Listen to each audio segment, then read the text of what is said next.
রাত পোহালে যখন যুক্তিবিদ্যার দ্বিতীয় বছর পরীক্ষা, ঠিক এমন একটা সময় সাজেশন খুঁজতে খুঁজতে তুমি যদি আমার এই ভিডিওটা প্লে করে থাকো, তাহলে তোমাকে কংগ্রেচুলেশনস, তুমি সঠিক একটা জায়গায় এসেছো।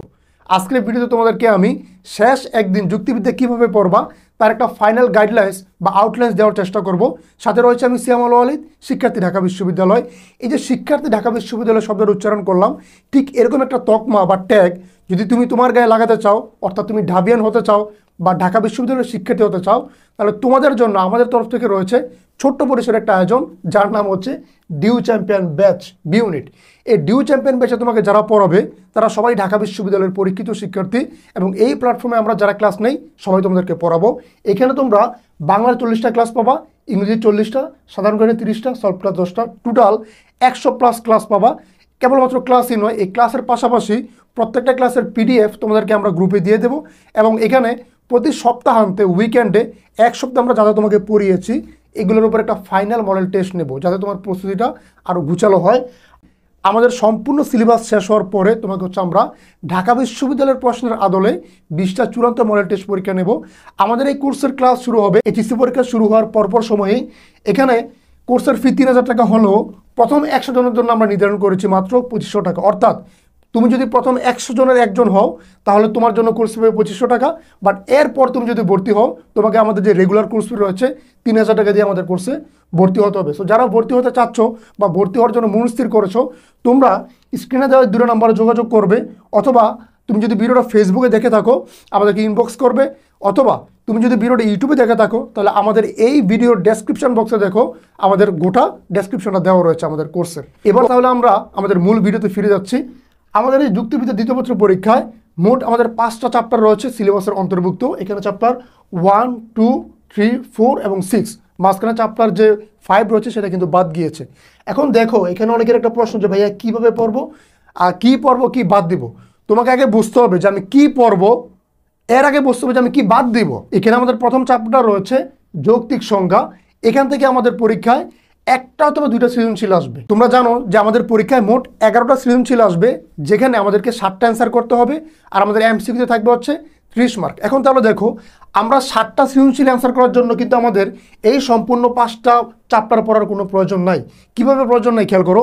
আমরা যদি দেখি যে আসলে আমাদের কোন চ্যাপ্টার থেকে কয়টা করে প্রশ্ন আসে, আমাদের প্রথম যে চ্যাপ্টারটা রয়েছে যৌক্তিক সংজ্ঞা, এখান থেকে আমাদের প্রশ্ন আসবে হচ্ছে 2টা কিংবা 1টা, কখনো কখনো 2টা আসে, কখনো কোনো আবার 1টাও আসে।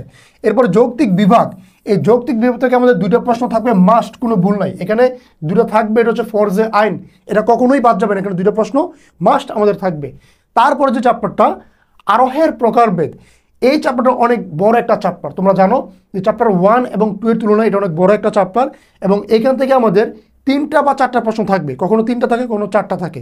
এখন একটা ব্যাপার খেয়াল করো, এ পর্যন্ত তুমি যদি জাস্ট চ্যাপ্টার 1, 2 এবং 3 পড়ে যাও, তাহলে দেখো আমরা কয়টা প্রশ্ন অ্যান্সার করতে পারছি। আমরা 2, 2, 4, 3, 7।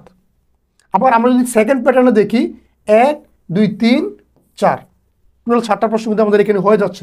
প্যাটার্নটা আবার একটু খেয়াল করো, তোমাকে আমি একটু হিসাবটা মিলে দিচ্ছি। দেখো আমাদের এই প্রথম 3টা চ্যাপ্টার, এখানে আমাদের প্রশ্ন মোট 7টা, এবং পরের যে চ্যাপ্টারটা প্রকল্প এবং ব্যাখ্যা, এখানে আমাদের 2টা করে আরও 4টা প্রশ্ন।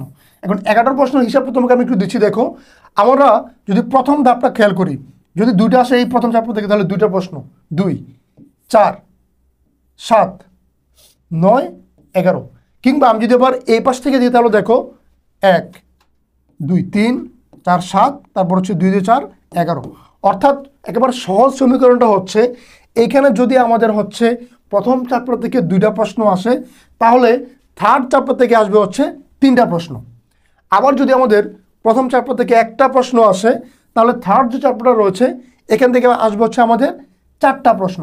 এখন কত হচ্ছে চ্যাপ্টার 3, এটা কোনো ক্রমে বাদ দেওয়া যাবে না। তুমি যেই কাজটা করতে পারো, তুমি হয় 1 এবং 2 বাদ দিতে পারো, অথবা তুমি 4 এবং 6 বাদ দিতে পারো, কিন্তু তুমি হচ্ছে সেটের মতো আর কি তোমাকে 3 রাখতে হবে। এটা হচ্ছে কমন সেট, এটা কোনোভাবেই বাদ দেওয়া যাবে না, এটাকে এক্সপেল করা যাবে না। সো তুমি হচ্ছে হয় 1, 2, 3 পড়বা, কিংবা 3, 4, 6 পড়বা।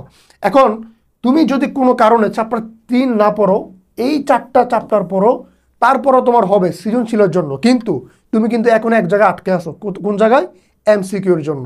সো এমসিকিউর জন্য হলে কিন্তু যেহেতু এটা বইয়ের সবচেয়ে বড় চ্যাপ্টার, তোমাকে এটা আলটিমেটলি পড়তেই হবে। সো আমি মনে করি সবচেয়ে ওয়াইজেস্ট ডিসিশন হবে তুমি যদি হচ্ছে এই 3 রেখে তারপরে অন্য যে কোনো 2টা চ্যাপ্টার পড়ো সৃজনশীলের জন্য।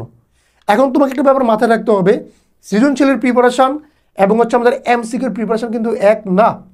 আর এখানে আর একটা গুরুত্বপূর্ণ ব্যাপার, এই যে চ্যাপ্টারগুলো আমাদের রয়েছে, চ্যাপ্টারের নামের যে টপিকগুলো রয়েছে, যেমন ধরো যৌক্তিক সংজ্ঞা, তো এই যৌক্তিক সংজ্ঞার ভিতরে আমাদের একটা টপিক রয়েছে কি যৌক্তিক সংজ্ঞা ও বর্ণনা। এই যে টপিকটা রয়েছে এটা তোমাকে খুব ভালোভাবে পড়তে হবে, এখান থেকে আমাদের সৃজনশীল প্রশ্ন আসবে। আবার যৌক্তিক বিভাগ যে চ্যাপ্টারটা রয়েছে, এই বইয়ের প্রথম যে টপিকটা, মানে এই চ্যাপ্টারের প্রথম যে টপিকটা, সেটার নামই হচ্ছে যৌক্তিক বিভাগ।